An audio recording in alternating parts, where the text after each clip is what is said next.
하나님의 말씀은 요한계시록 2장 8절에서 10절입니다. 한 목소리로 합독하도록 하겠습니다. 서머나 교회의 사자에게 편지하라.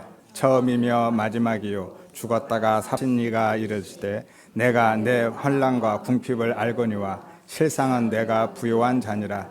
자칭 유대인이라 하는 자들의 비방도 알거니와 실상은 유대인이 아니요 사탄의 회당이라.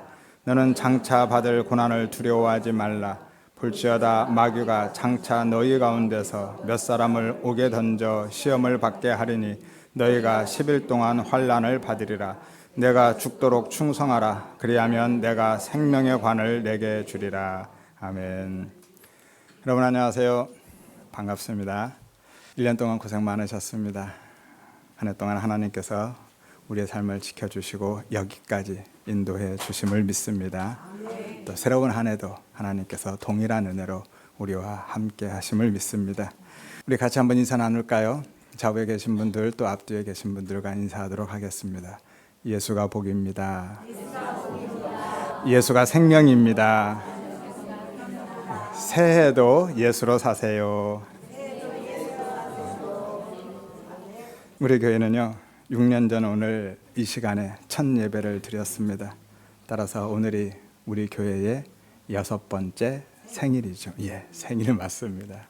그래서 매년 송구 영신 예배 때는요 제가 교회에 대한 말씀을 나누고 있죠. 작년에는 교회와 성도들의 정체성에 대한 말씀을 나눴습니다. 교회는 건물이 아니라 성전된 성도들의 모임이다, 공동체다라고 말씀드렸죠. 그리고 무엇보다도 예수 그리스도를 가르치고 증언하는 공동체입니다. 그래서 교회는 오직 예수를 가르쳐야 되고 십자가 복음을 전해야만 합니다.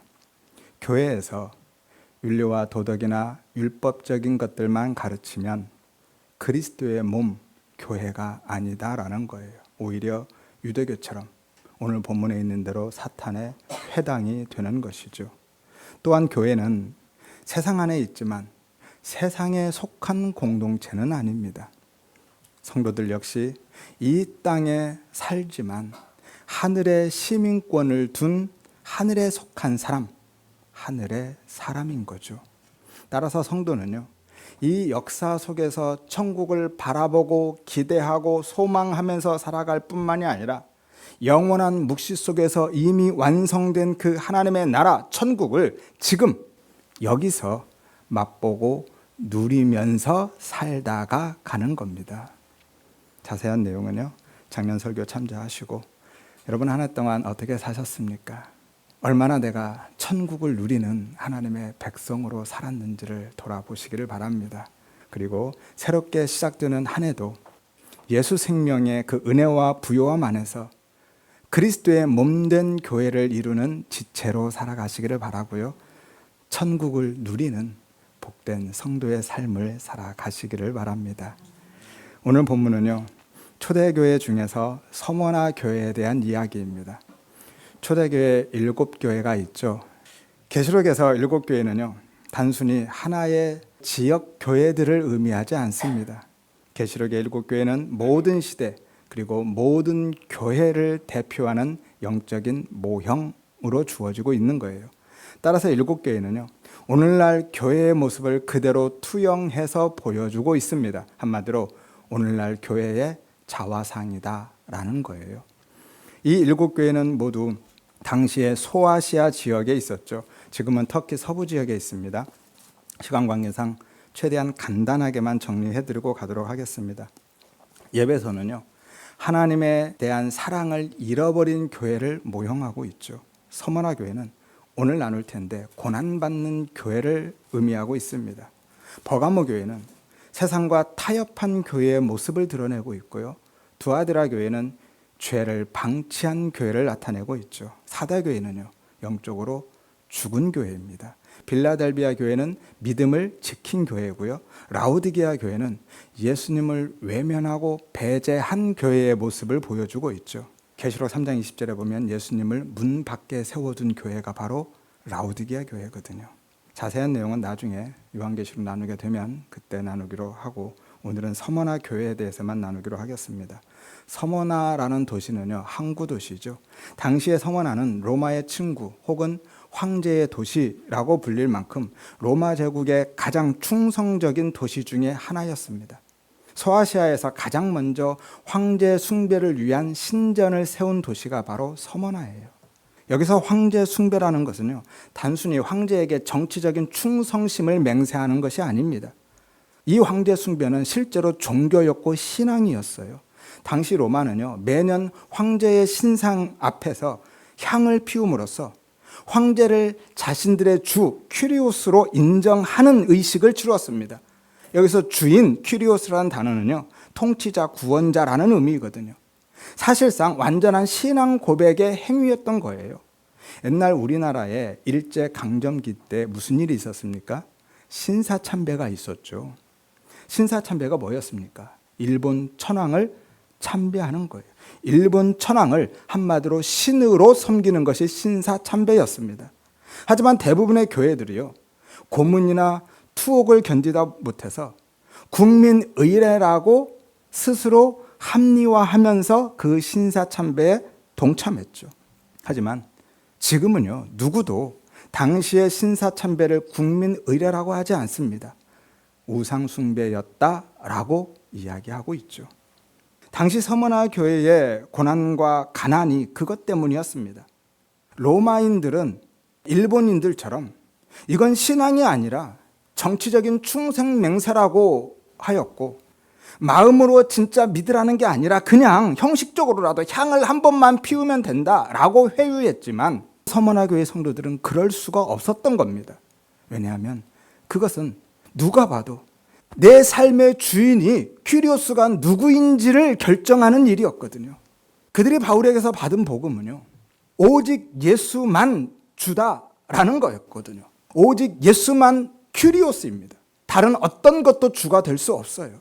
로마서 10장 9절에 예수를 주로 큐리오스로 인정하면, 시인하면 구원을 받는다라고 하죠. 뒤집어서 보면 예수 외에 다른 것을 주인으로 큐리오스로 인정하면 구원받지 못한다라는 게 되잖아요. 그래서 서머나 교회는, 그 교회의 성도들은 무슨 일이 있어도 황제의 신상 앞에 분향할 수가 없었던 겁니다. 그 행위가 정치적인 문제가 아니라 황제를 큐리오스로 인정하는 행위이기 때문에 신앙 고백의 문제였고 생명과 구원의 문제였기 때문에 서머나 교회 성도들은 황제 숭배에 동참할 수가 없었던 겁니다. 그런데 문제는요, 황제 숭배를 하지 않으면 어떤 경제 활동도 없습니다. 그리고 사회 안전도 보장되지 않습니다. 로마가요, 황제 숭배에 동참한 사람들에게만 증명서를 발급해 줬고, 그 증명서가 있어야만 모든 경제 활동을 할 수 있었거든요. 그 증명서가 없으면 어떤 경제 활동도 할 수 없게 되었습니다. 그리고 국가로부터 안전을 보장받지도 못했죠.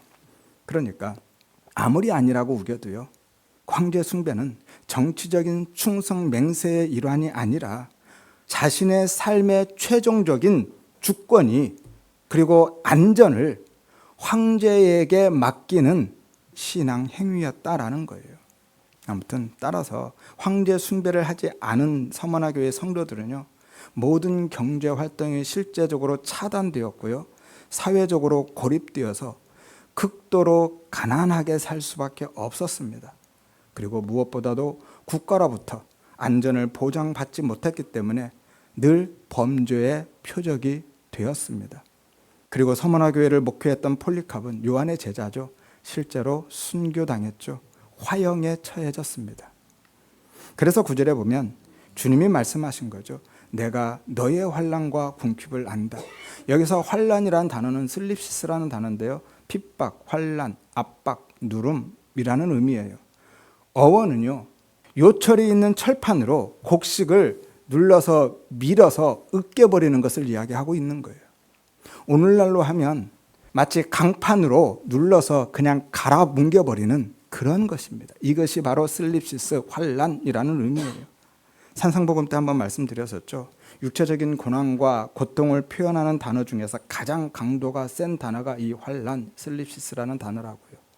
그리고 궁핍은 가난, 빈곤, 거지라는 의미예요. 완전히 거지로 몰락한 상태를 나타내고 있죠.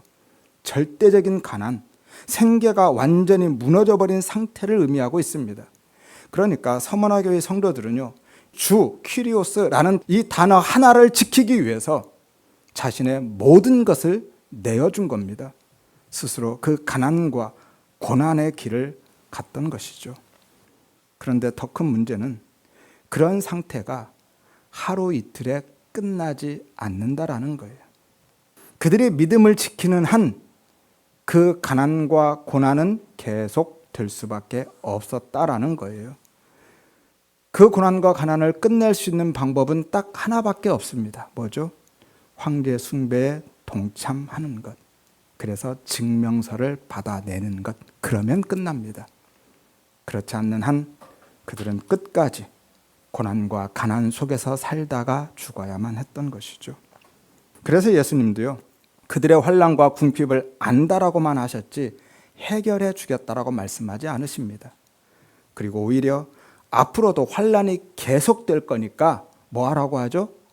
죽도록 충성해라고 하십니다. 9절을 보세요. 내가 내 환난과 궁핍을 안다라고 하시죠. 그리고 10절에 장차 받을 고난을 두려워하지 말라라고 하시죠. 그 말은 무슨 이야기예요? 장차 받을 고난이 있다라는 거잖아요. 그러니까 뭐 하라고요? 충성하라고요. 해도 너무하는 거 아닌가요? 모르면 몰라도 아신다고 하시면서도 해결해 주겠다고 하지 않습니다. 여기서 죽도록이라는 것은 원래 의미가 죽게 되더라도 라는 거예요.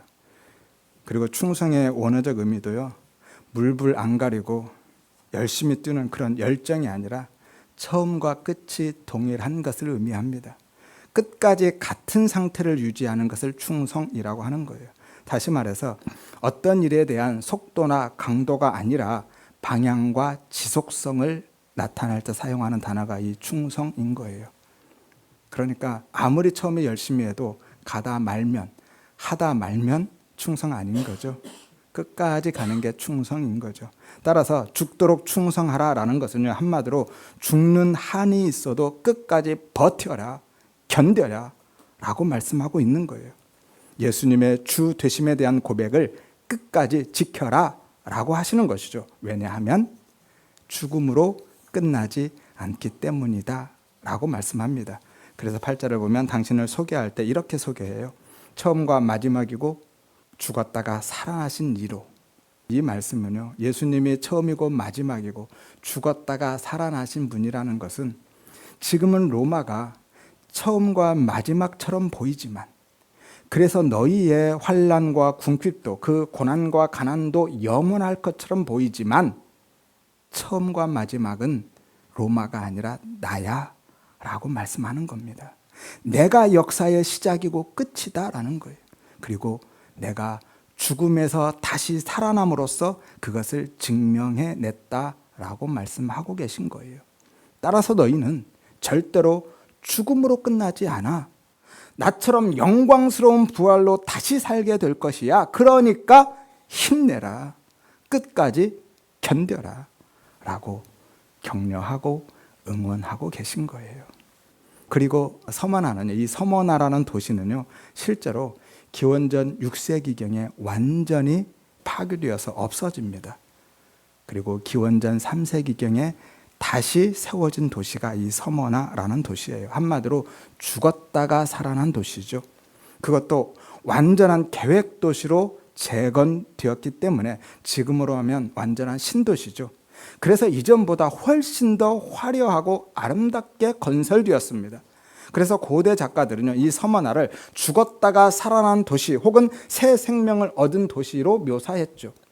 따라서 서머나 교회 성도들은요, 예수님의 이 인사말을 들었을 때 그들은 그 의미를 금방 알아들었어요. 그게 바로 예수 안에서 이미 성취되었다라는 것을, 그리고 나아가서 자신들도 죽음으로 끝나지 않고 그 부활의 영광에 동참하게 된다라는 것을 알아들었다라는 거예요. 그래서 환난과 궁핍의 길을, 그 죽음의 길을 기쁘게 갈 수 있었던 겁니다. 그 죽음의 길이 결국 다시 사는 길, 생명의 길, 영광의 길이라는 것을 알았으니까요. 지금은 비록 물리적으로는 여전히 고난과 가난 속에서 죽음을 향해 가고 있지만 그 끝이 생명과 영광으로 확정되어 있다라는 것을 알았으니까요. 그래서 예수님은 그들을 가장 부요한 자로 판단하시고 평가하시죠. 예수님이 단순히 그들을 위로하고 계신 것이 아니라 이것은 실제로 법적이고 최종적인 판결을 주고 계신 겁니다. 9절을 보세요. 내가 너의 환난과 궁핍을 알거니와 실상은 네가 부유한 자다라고 말씀하시죠. 앞으로 네가 부유하게 될 거야 라는 게 아닙니다. 나중에 내가 천국에서 다 보상해 줄게 라고 말씀하시는 게 아니라 지금 부유한 상태에 있다라고 말씀하시는 거예요. 현재 직설법입니다. 네가 지금 가장 부유한 자로 있다라는 거예요. 이것이 성도의 정체성인 거예요. 이게 우리입니다. 성도는요, 교회는 세상의 판단과 규정으로 평가되는 존재가 아닙니다. 우리는 하나님의 판단과 평가라고 규정되는 존재인 거예요. 하나님이 그렇게 판단하시고 평가하시면 그런 존재인 겁니다. 세상이 어떻게 말하든지 간에, 세상이 어떻게 바라보든지 간에 상관없이 하나님이 그렇게 판단하시고 평가하시면 그런 존재인 거예요. 오늘 하나님은 서머나 교회를 그렇게 판단하시고 평가해 주셨습니다. 네가 가장 부유한 자다. 그러면 예수님은 왜 그들을 부유한 자라고 하셨을까요? 아까 보셨잖아요. 그들은 가장 가난한 자라고요. 생계가 무너질 만큼, 거지로 몰락할 만큼 가난하게 된 자들인데 예수님은 왜 그들을 부유한 자라고 하셨죠? 왜냐하면 그들은요, 세상의 양식은 다 잃어버렸지만 어떤 양식을 가지고 있어요? 하늘의 양식, 예수라는 하늘의 양식을 가지고 있기 때문에 그들이 가장 부유한 자다라는 거예요. 예수가 주 되심을 잃어버리지 않고 끝까지 지금 붙들고 있잖아요. 오직 예수만 복이고 예수만 보화잖아요. 그 복과 보화를 그들은 지금 가지고 있습니다.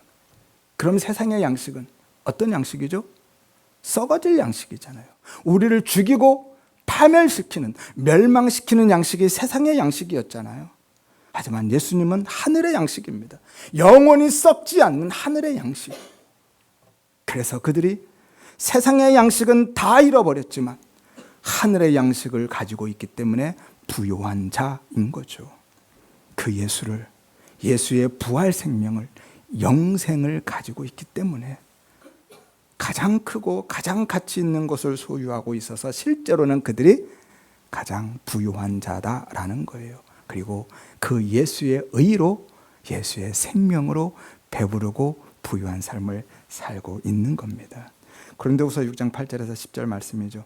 우리는 속이는 자 같으나 참되고 무명한 자 같으나 유명한 자요, 죽은 자 같으나 살아있고 징계를 받는 자 같으나 죽임을 당하지 않고 근심하는 자 같으나 항상 기뻐하고 가난한 자 같으나 많은 사람을 부유하게 하고 아무것도 없는 자 같으나 모든 것을 가진 자다라고 말씀하죠. 왜냐하면 우리가 예수의 생명을 가졌으니까. 이게 성도의 정체성인 겁니다. 그런데요, 한 장만 넘기면 정반대의 말씀을 하십니다. 3장 17절에 라우디게아 교회에게 하신 말씀이죠.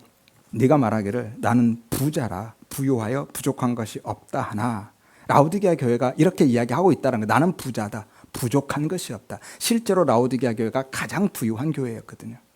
그런데 예수님은 이렇게 평가합니다. 네가 너의 곤고한 것과 가련한 것과 가난한 것과 눈먼 것과 벌거벗은 것을 알지 못한다라고요. 가장 부자였던, 그래서 부족한 것이 없다고 하던 라우디게아 교회를 향해서 예수님은 너희가 가장 곤고하고 가난하고 벌거벗은 자들이야 라고 말씀하고 있는 거예요. 왜죠? 참 복이시고 생명이신 예수를 잃어버렸기 때문에요. 서두에 말씀드렸죠. 요한계시록 3장 20절 말씀. 내가 문 밖에 서서 두드리노니 누구든지 내 음성을 듣고 문을 열면 내가 그에게로 들어가 그로 더불어 먹고 그는 나로 더불어 먹으리라 라고 말씀하셨죠. 우리는 이 말씀을 전도할 때 많이 쓰는데요, 전도할 때 쓰라고 주신 말씀이 아니라 라우디게아 교회에게 하신 말씀이에요. 지금 우리에게 하시는 말씀입니다. 내가 문 밖에 있잖아, 문 좀 열어. 라우디게아 교회가 안에서 뭐 했겠습니까? 예배드렸겠죠. 교회인데 예수의 이름으로 찬양하고 기도하고 예배했겠죠. 그런데 예수님은 어디 계세요? 문 밖에. 그들 안에는 예수님이 안 계셨다라는 거예요. 그래서 라오디게아 교회가 곤고하고 가련하고 가난하고 눈멀고 벌거벗었다라고 하신 겁니다. 그리고 그게 오늘날 많은 교회의 모습이고 성도들의 모습이다라는 거예요. 아무튼 세상 나라와 하나님의 나라의 가치와 원리는 이렇게 다릅니다. 세상은 물질적인 소유만 보고 부자라고 하고 그것이 없으면 가난하다, 벌거벗었다고 하는데 하나님의 예수님의 평가는 정반대다라는 거예요.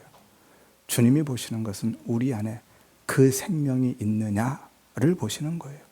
예수가 주인 되어 있느냐라는 거죠. 그것만 있으면 부자인 거죠. 우리의 소속이 어딥니까? 우리의 소속은 하나님의 나라잖아요. 하나님의 나라의 백성들이잖아요. 그래서 세상 나라가 아닌 하나님 나라의 가치를 가지고 그 나라의 원리를 따라서 살아가야만 하는 겁니다. 정확히는 생명의 은혜를 받은 성도는요, 그러한 삶의 자리로 밀려가고 끌려가는 삶을 살게 되는 것입니다. 성령님이 그 자리로 우리를 이끌어 가시기 때문에. 따라서 죽도록 충성은요, 생명을 구원을 얻기 위한 열심이나 받은 구원을 유지하기 위한 노력이 아니라 구원을 받은 자에게서 나타나는 삶의 방향성, 지향성, 경향성인 거예요. 이것이 내 안에 생명이 있다라는 가장 확실한 증거이고요. 그리고 그 증거를 가진 자가 마지막 날에 무엇을 써요? 생명의 관을 쓰게 되는 겁니다. 여기서 관은 스테파노스라는 단어인데요, 왕관, 화관이라는 의미고요, 승리와 영광을 상징하는 단어가 이 관입니다. 개역성경에서는 면류관으로 번역했었죠. 따라서 그 생명의 관도요, 한글 성경을 보면 내가 충성한 대가와 보상으로 상급으로 주어지는 것처럼 보이는데 실제로는 그렇지 않습니다. 하나님이 내 안에서 은혜로 맺어내시는 열매로 나타나는 거예요. 구원의 최종적인 완성을 의미하고 있습니다. 야고보서에 가면 동일한 말씀이 있죠. 야고보서 1장 12절입니다. 시험을 참는 자는 복이 있나니 이는 왜냐하면 생명의 면류관을, 이게 스테파노스예요, 얻기 때문이다 라고 하죠. 마찬가지로 한글 성경만 보면 마치 시험을 참는 자가 그에 대한 보상으로 생명의 면류관을 받고 그것이 곧 복이다 라고 말씀하는 것처럼 보입니다. 하지만 원어를 보면 전혀 다릅니다. 감탄문으로 시작하죠. 직역하면 이렇습니다. 복 받은 자여, 너는 시험을 이기는 자다라는 거예요. 마태복음 5장의 팔복과 구조가 동일하죠. 팔복 아시죠? 심해오늘 극마화이, 심령이 가난한 자는 복이 있다라고 하는데 원어는 감탄문으로 시작하죠. 복 받은 자여, 너는 심령이 가난한 자다라고요. 전혀 다른 의미입니다. 하나님이 복을 주신 자는 반드시 그 시험을 견디는 삶으로 이끌어 가시고 생명의 면류관 구원을 주신다라는 거예요. 그 시험을 내가 이겨가면 주겠다라는 것이 아니라요. 그러면 보상이 되죠. 그래서 생명의 면류관 그 구원은요, 내가 시험을 견디고 통과한 보상으로 주는 것이 아니라 하나님이 내 안에서 은혜로 맺어내시는 열매인 거예요. 이처럼 하나님은 우리에게 이 땅에서의 생존이 아니라 하나님 나라의 생명을 주시는 분입니다. 다시 말씀드립니다. 하나님은 우리에게 이 땅에서의 생존을 보장해 주시는 것이 아니라 하나님 나라의 생명을 주시는 분이라고요. 많은 성도들이 이 땅의 생존만 쫓아가죠. 그리고 그것을 위해서 하나님의 힘만 끌어당기려고 하는데요, 하나님은 오늘 서머나 교회에 뭐라고 하십니까? 죽더라도, 죽게 되더라도, 죽는 한이 있더라도 그 길 가라. 뭐 하라는 거예요? 믿음 지키다 죽으라는 거잖아요, 결국은. 그런데 그 죽음이 끝이 아니잖아 라고 하시는 겁니다. 이게 성도의 정체성인 거예요. 이 땅의 생존을 위해서 사는 사람이 아니라 영원한 생명을 위해서 사는 사람.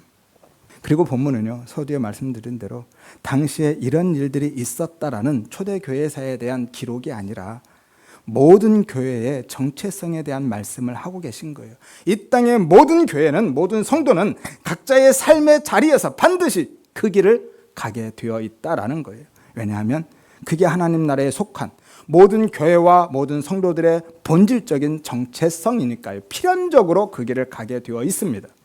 그렇다고 너무 걱정은 하지 마세요.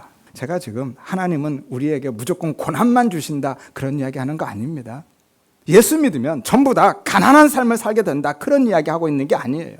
그리고 그 가난과 고난이라는 것도요, 우리의 욕심과 실수로 인한 고난이나 혹은 흙수저로 태어나서 대물림되는 사유구조적인 가난의 문제를 이야기하는 것도 아닙니다.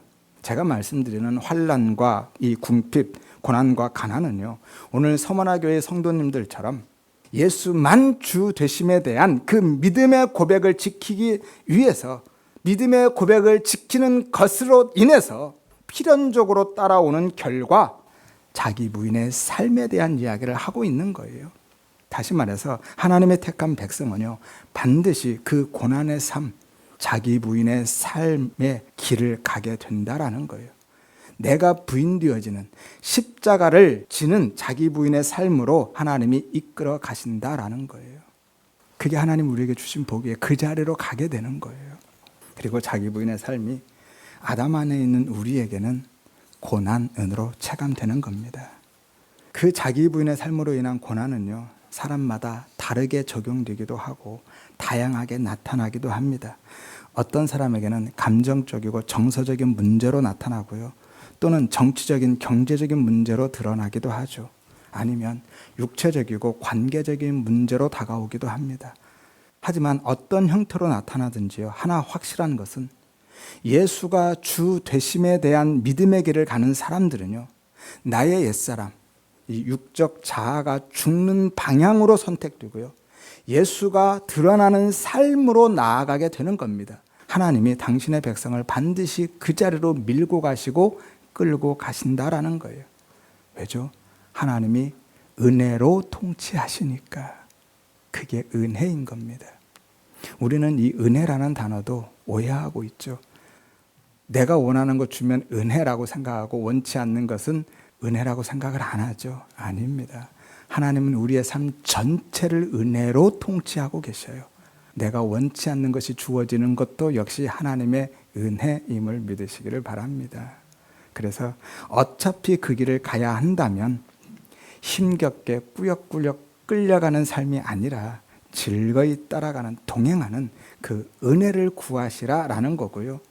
그 길을 감에 있어서 때로 불이익을 당하고 손해를 볼 수 있는데, 그래도 그렇더라도 오늘 서머나교회 성도들처럼 죽게 되더라도, 죽는 한이 있어도 그 길에서 도망치지 않을 수 있는 은혜를 구하셔라라는 거예요. 왜죠? 그 은혜가 아니면 도망칠 수밖에 없으니까요. 예수님의 제자들 보세요. 3년을 따라다녔지만 예수님이 십자가 지시니까 다 도망치잖아요.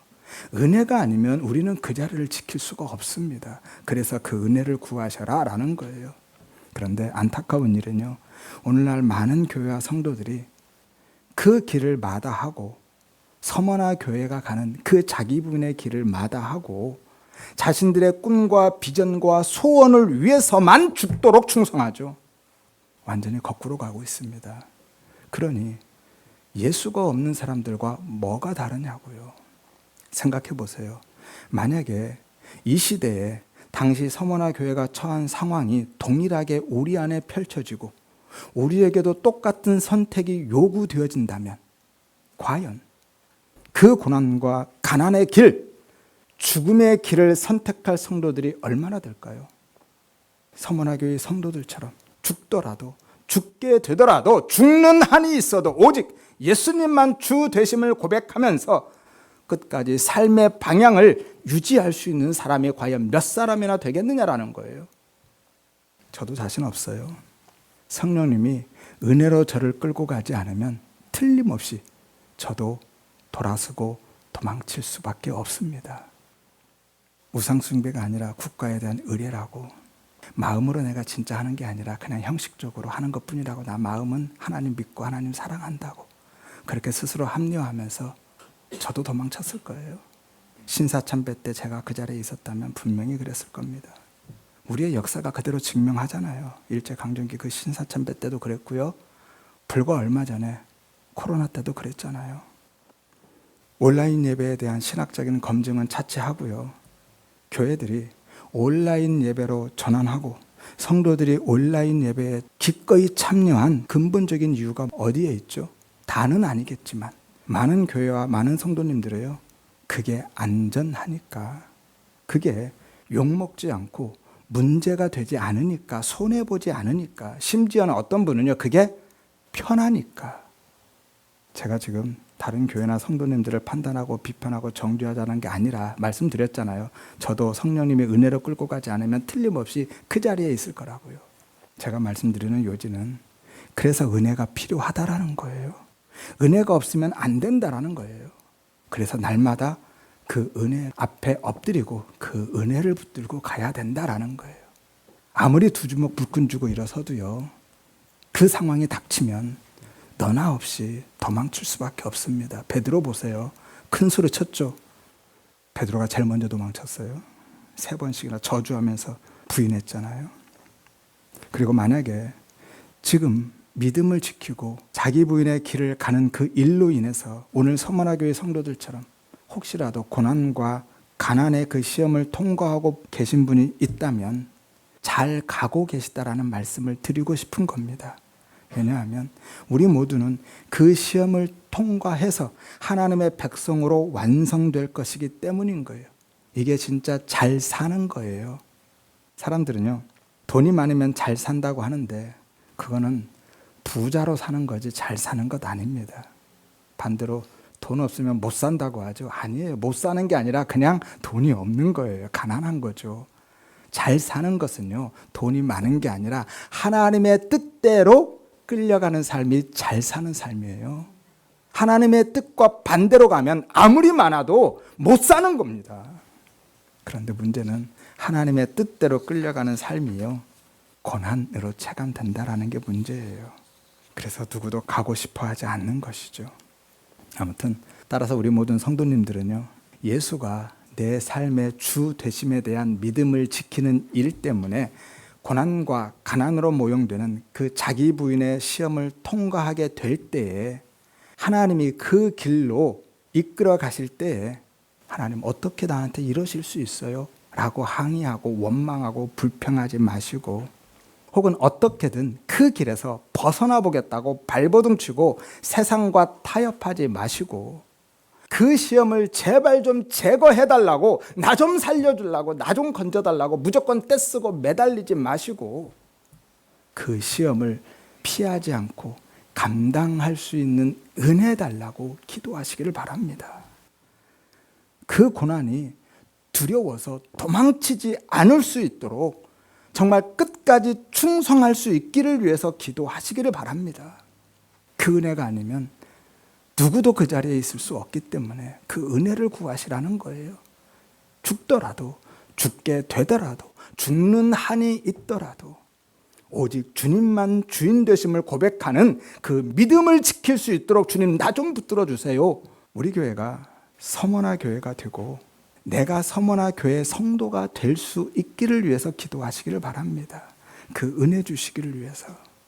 우리의 기도는요, 내가 처한 현실을 바꾸고 거기에서 벗어나는 수단이 아닙니다.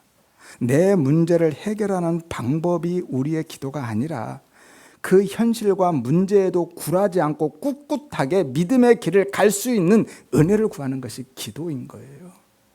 따라서 저는 우리 소리와 향기교회 성도님들이요, 전부 부자가 되고 소원을 이루고 형통하게 해달라고 이 새해 첫날부터 공드리고 치성드리는 그런 무속인과 방불한 기도자가 아니라 오늘 서머나 교회처럼, 서머나 교회 성도님들처럼 환난과 궁핍을 통과할지라도, 가난하고 고난의 삶을 살아간다 할지라도 하나님 나라의 백성으로 참 성전으로 지어져가는 참된 교회의 모습으로 성장해가는 소원을 가지시기를 바랍니다. 또한 우리 교회가 비록 작고 인지도도 전혀 없지만 이 시대에 진리의 말씀을 전하기 위해서 하나님이 불러주셨고 세워주셨고 하나님 나라의 서머나 교회로 세우셨다라는 그 자부심도 가지시기를 바랍니다. 그리고 한 걸음 더 나아가서 환난과 궁핍, 가난과 고난 속에서도 하나님 원망하지 않고 세상과 타협하지 않고 믿음의 삶에서 도망치지 않고 예수가 주 되심을 꼭 붙들고 가게 하시는 그 믿음의 길, 자기 부인의 길로 이끌어 가시는, 그래서 고난을 넉넉하게 감당하게 하시는 그 하나님, 그 하나님의 은혜를 드러내는 자로 살아가시기를 바랍니다. 하여서 우리 모든 성도님들은요, 26년 새해에는 내가 하나님 나라의 서머나 교회라는 자부심으로 고난의 현실을 밟고 일어서시기를 바라고요. 오히려 이런 날을 선택해 주시고 그 자리로 불러주신 그 은혜에 감사하고 찬양하시기를 바라고, 예수가 주 되심에 대한 믿음의 고백을 끝까지 지키고 십자가를 지는 자기 분의 삶을 살아가시기를 바라고, 예수 생명 안에서 모든 것을 가진 자로 가장 부요한 성도의 삶을 살아가시기를 주의 이름으로 축원드립니다.